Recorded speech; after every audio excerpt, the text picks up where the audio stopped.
today. Clarence?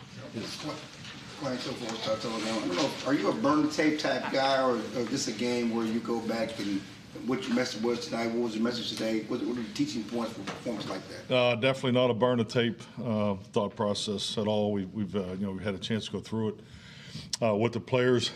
Turn the page to Miami. So that's what Growth Monday is for. I think it's important to stay in the consistent into the flow of going week to week. And frankly, I worry more about games where you play really well. I think handling success is a bigger challenge than getting punched in the mouth and responding. So yeah, we definitely went through a normal Monday.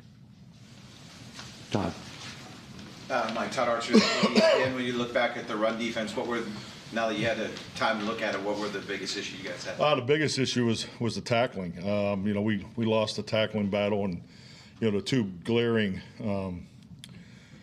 statistical, the characteristics of our production success this year is winning the tackling battle and winning the big play, opportunity battle, and we lost both those battles significantly last night. So I mean, when you look at the year, we're 11 wins, 3 losses in both those areas, the tackling and the big play.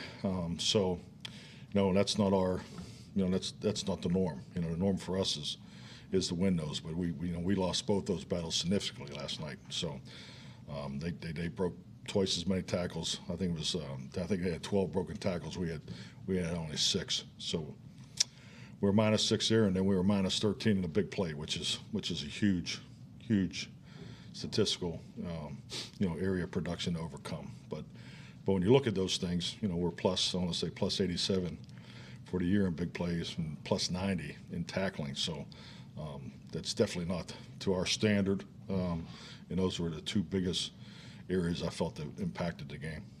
Was this the first team that kind of took advantage of your size at linebacker, or used their strength over your speed?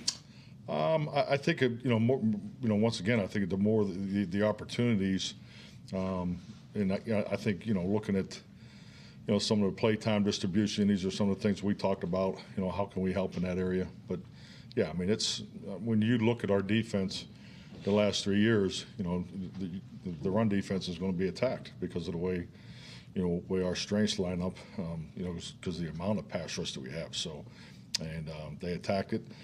And then really the biggest thing for me from a team perspective, I thought we played poorly above the 2.3. They were clearly better than we were at the end of the play, over the course of the game in all 3 areas. So those are the things that we identify with. John. John Machota with The Athletic. Mike, why do you think that you guys have had so much success passing the ball the last couple of months and it didn't work in this game? Is it just everyone has an off day? Well, I mean, it's a vision defense. Felt that going in, similar game plan to Arizona played us out there early in the year. So you got to be cleaner. We weren't as clean as we like to be.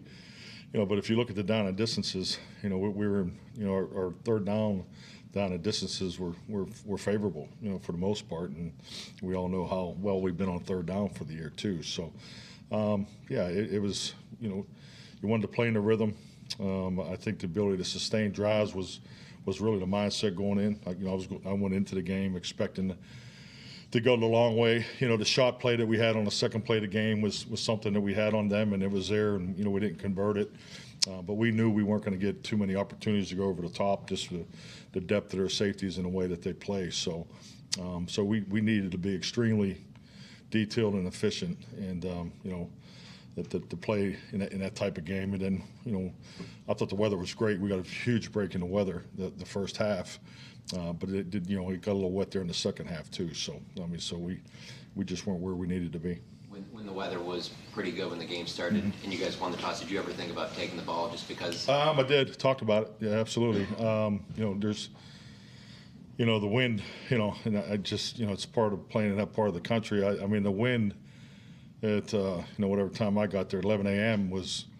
I was taking the ball. Then by the time we got out there for pregame, and just the way the wind shifted and everything, put me in more of a deferred mindset. And like I said, I think it clearly was the right thing to do because especially the way the game went, having the potential extra series in the second half would have benefited us. So, but yeah, I didn't. Like I said, I think we got to, based on the weather forecast, and I know we were all watching it. I mean, the weather in the first half was tremendous. I thought we got a break there. Sadi's at The Athletic. Mike, what do you feel like your team is kind of more built to play from ahead? And I know you just talked about the coin toss, but like even aside from that, do you need to really get ahead in order to be at your best at the start of the game? No, I don't think so. I think we're way past that. I've coached younger teams. I've coached teams where you felt that way, because of some other characteristics of your team. But I mean, I think our productivity over the course of the year, speaks to a team that can win anywhere, any way, from ahead, from behind. So I don't think I think the way that they play, particularly in the ability to play in a winter climate, with them getting ahead definitely benefits them, more. But this thing started with running the football. We knew both teams were going to have to run the football and go the long way. 10+ play series and so forth, and they did it at a very high level, and we did not. Louis Scruggs, NBC5. Mike, 102 penalties for you guys this year. I'm sorry. You have 102 penalties this year. Yesterday, 5 of them, 3 of them were really killers there. At this point in the year, how come that's still an issue for you guys? Well, the number of penalties I would live with. I think if you look at the numbers, if you're 5 or less, I mean, you're obviously in the top, 2 or 3 in the league at that per game. But yeah, the timing, the penalties were, and just like anything, we've had time to go look at them. Whether you agree with them or don't agree with them was irrelevant. But the timing of it was clearly tough, because they extended drives that eventually resulted in points. So we definitely got to be a bit more disciplined there.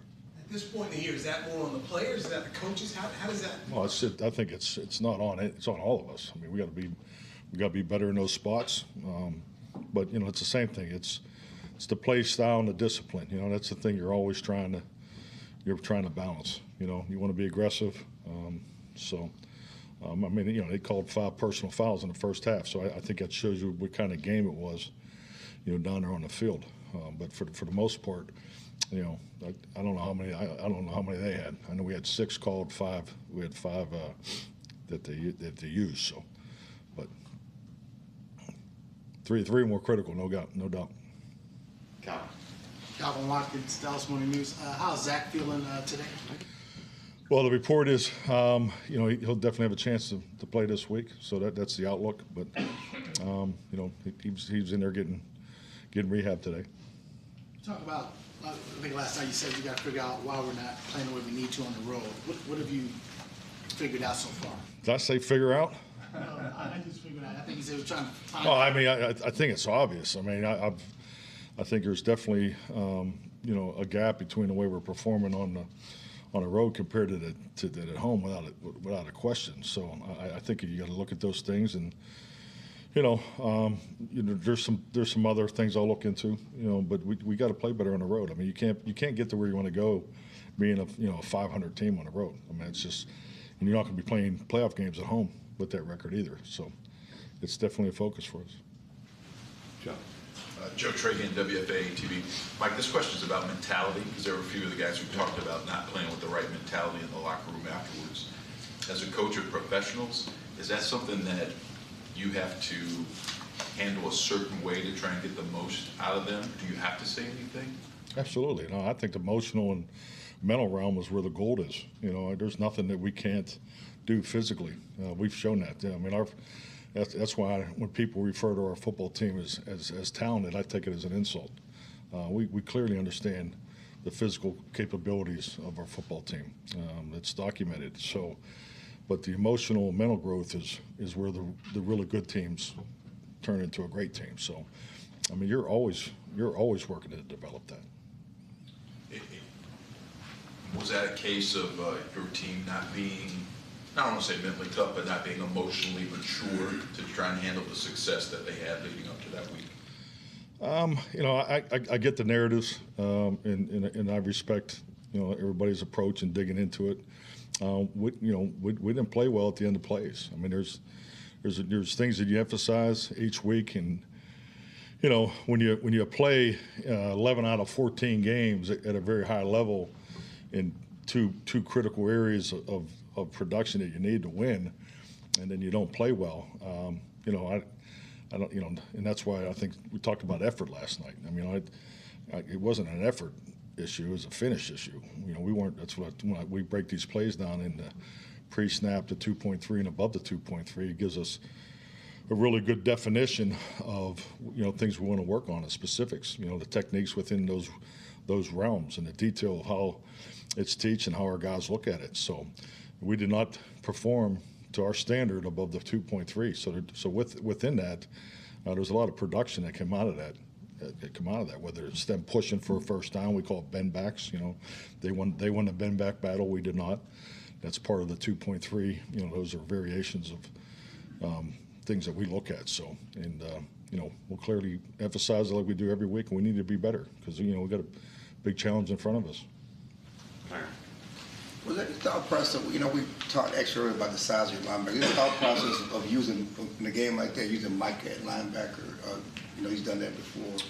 Definitely, but it's you know, personnel groups, tendencies, all, you know, all those things play into it. But, you know, that's a very fair question. Yeah, absolutely. Are teams taking advantage of your nickel defense? You got the speed on the field with their size and running the ball against your nickel. Well, I would say it's you know, it was clearly their approach, but, you know, I mean, you have to give, you know, you got to give them some credit. You know, I thought you know, the runner was on fire last night. We had a hard time tackling him. Michael Gelkin, Dallas Morning News. You mentioned all the things that the Bills have done or did well last night in terms of playing for 2.3, bend back, you know, and so forth. Does it kind of reinforce some of your guys' messaging as a coaching staff and as a team? Because a lot of what they did right are the things that you guys each and every week try to do right. And that's what it looks like. That's what it looks like to get to the other end of it. That's why it's so important to do it yourselves. Well, yeah, but also, you know, I don't want to take away credit from them. I mean, if you just, you know, I understand what the record are, but I know the video I watched the last 4 or 5 weeks in particular, they, you know, we felt they were playing at a very high level, and, you know, and they've lost some players too. So, as we know, when you lose a Trayvon Diggs, you lose Leighton. Sometimes it takes you a week or two to get things going. I think that's kind of what they've gone through. Some, you know, I think they're playing at a high level. So, and I felt we were playing at a high level too, coming off of Philadelphia, and you know, we didn't play to our standard. And is there ever a time as a coach when you get the red flag and you don't have the benefit of a review upstairs and just are having to blindly throw it because they're hurrying up to the line and it would be a big call if it was to go in our direction? Absolutely, we call it a blind challenge. You know, I mean, there's definitely a time for it. But I think it's like anything. It just being in that position now for as long as I've been in it, you need information. You know, there's different levels of information that you're looking for, whether it's to call the timeout or take the blind challenge. And frankly, just based off the information that I had in that moment, it didn't validate a timeout or a challenge. You know, so but that's our process. And I mean, so, you know, clearly the benefit of it for them. You know, his back was turned to our sideline, on their sideline.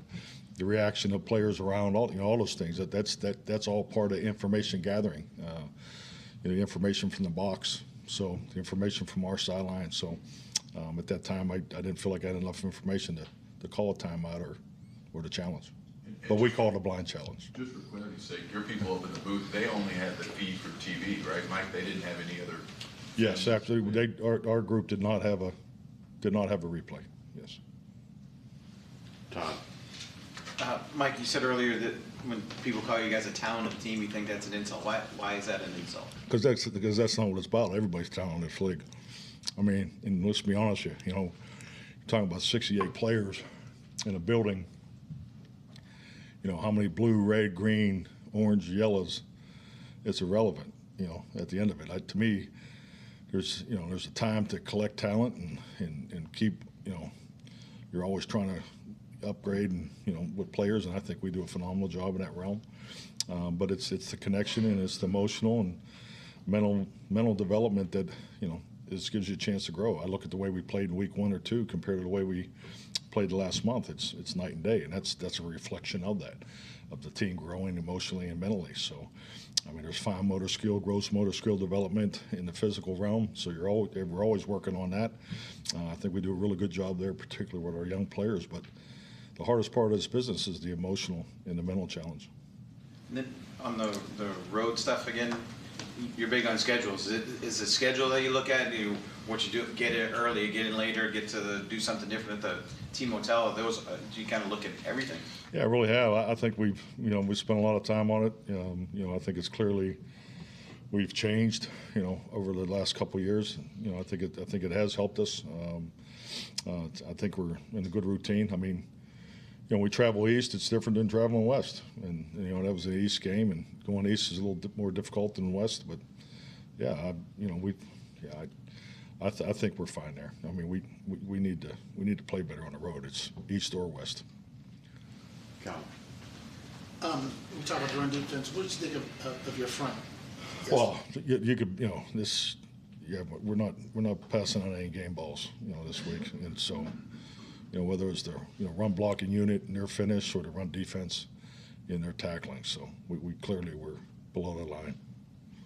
When we talk about the road, is it as simple as it's not so much changing the hotels when you get in? It's just you got to get something done on the field. Yeah, we got to do what the Rangers do. It's to me. I think it's. I'll just say this: this team has responded pretty much every step of the way. So I do have great confidence that they'll respond to this challenge. And when we've laid things out in front of them, they've always taken to the coaching and the emphasis of it. And hey, this gauntlet of games is laid up nice for us, and this is an example of it. None of us feel good about what happened, in Buffalo yesterday. That's not who we are. That's as far as what we believe in our team. And hey, we've done the right things. We've given them credit, but same breath, this is a totally different challenge going to Miami. It's a different style of football team, and this will be another great road challenge. So. And you got to play better. You got to play better at this time of year, and that's what's disappointing when you have a performance like that in December. Ivory Taylor, NBC5. As a coach and having been around coaches, sometimes you hear them say that the losses start to stick with you more than the wins. Is that something you can guard against, or is that just inherent with the position of coaching? I think it's the life of a coach. Yeah, I think the longer you do this, the harder the losses get. No doubt. And I know it is for me personally. All right, thank you, Mike. Thank you.